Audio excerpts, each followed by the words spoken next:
And hello everyone, you are watching The 7 here on WATE 6 on your side. Good evening everyone, I'm Bo Williams.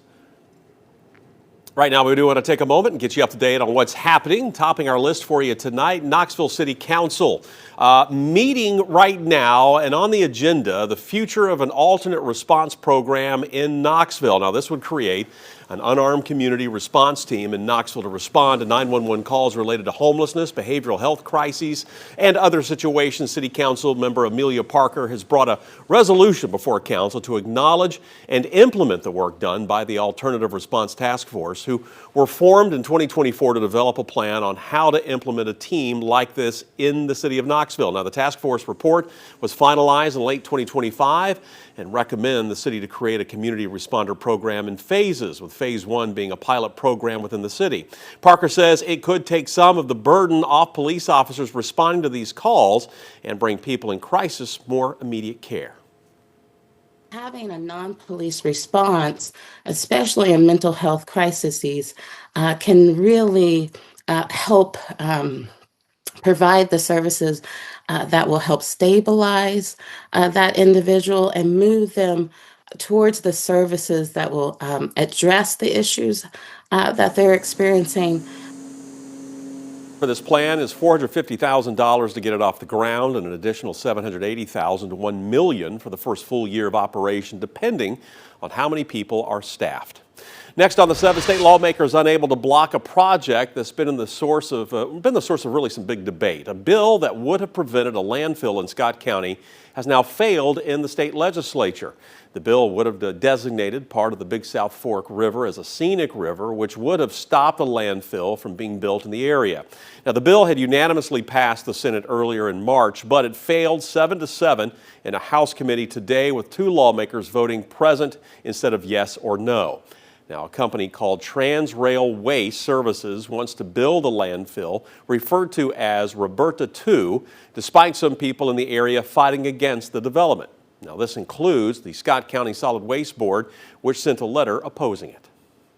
Next on the 7, was it a big misunderstanding or a big security breach worth of some criminal charges? Those are the competing perspectives being offered up after a former Hardin Valley Academy student visited the school campus earlier this month. That visit resulting in trespassing charges and an arrest last week. Today, an attorney for Zane Matadali responded to the arrest and the handling of the incident by Knox County schools. Now, Matadali's lawyer argues that the 20-year-old Auburn University student was back in town over spring break to reconnect with some old friends and visit with former teachers, and did not mean to cause a disruption when he popped by Hardin Valley Academy middle and elementary schools. According to the attorney, Matadali was not allowed into the middle school and left the elementary school when asked. Now, last week we told you how Matadali's visit prompted Knox County Schools' investigation. Matadali was arrested in Alabama a week ago. He's facing misdemeanor charges, including 3 counts of aggravated criminal trespassing. Matadali's attorney calls the incident at most a visitor protocol issue, and goes on to say in a statement, quote, "School safety is vitally important, but so are accuracy, fairness, and proportionality." Escalating a disputed visitor protocol matter into 6 misdemeanor charges, an out-of-state arrest, extradition proceedings, and jail time for a 20-year-old college student with no known criminal history demands careful public scrutiny and full judicial review. We have an update in a first-degree murder case out of Roane County. As we reported, 27-year-old Zachary Lowe went to police in January and told them he had fatally shot 44-year-old Elton Richardson. After a hearing this morning, Lowe's case is now headed to a grand jury. Family and community members showed up in support of Lowe ahead of the hearing, and we learned today through witness testimony that Lowe told investigators he shot Richardson because he believed that Richardson had molested his infant daughter. Lowe's sister took the child to a hospital after she says she noticed signs of abuse. However, doctors said there was no evidence of this. She then filed a police report, and the shooting happened the next day. Lowe's first-degree murder charge remains, but the judge set a $250,000 bond, which was a win for the defense, as Lowe was previously being held without bond. The family raises the money to make his reasonable bond that Judge Humphrey set today, and that he can get out and start working on the case with us. And we believe when we get down to the nuts and bolts of it and the whole truth, that our client will be found not guilty of first-degree murder and possibly not guilty of anything. Now, we also learned that there were active warrants for Richardson's arrest at the time of the shooting regarding harassment of Lowe and his family. Well, a proposed apartment complex for older adults could replace the historic Kerbela Shriners temple, but the sale is not final just yet. It is heading now to the Planning and Zoning Commission next Thursday. The move comes after years of offers for the building, which was not originally for sale. 2 years ago, the Shriners signed a contract for student housing, but that deal fell through. Well, after talks with several developers, they've now chosen Michael Graves Architecture. The group hopes to turn the space into housing for people 55 and older. Former potentate and current sales committee chair Doyle Arp says the building has outgrown the organization and is too costly to maintain without enough membership. He adds the project could also boost downtown Knoxville businesses.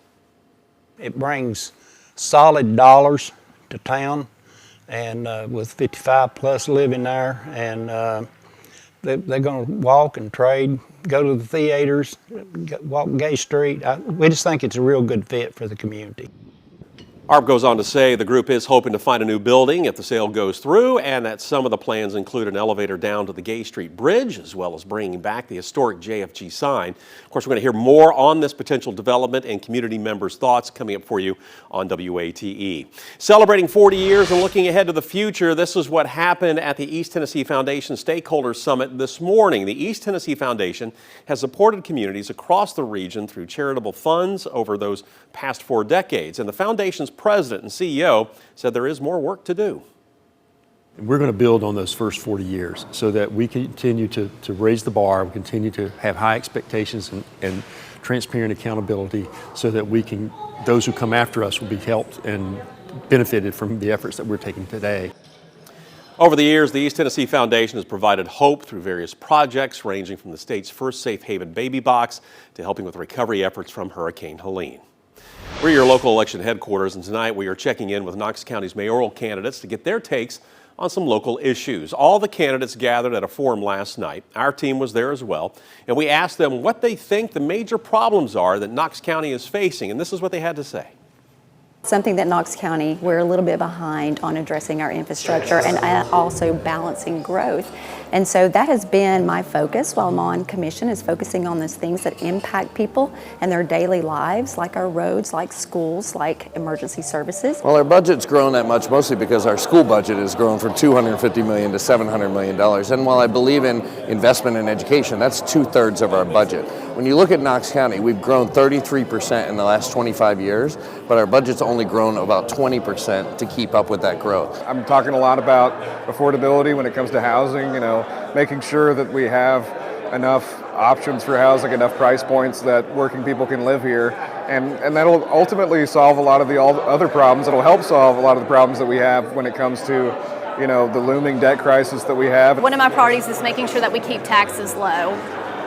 We see what other places in the country have high taxes, and they're pricing people out of those communities. And that's why people are moving here, because they love the way of life here. And so keeping taxes low, we do not need a tax increase here in Knox County. Now, to stay up to date on all things elections, stay tuned to Channel 6. You can also visit our website, WATE.com.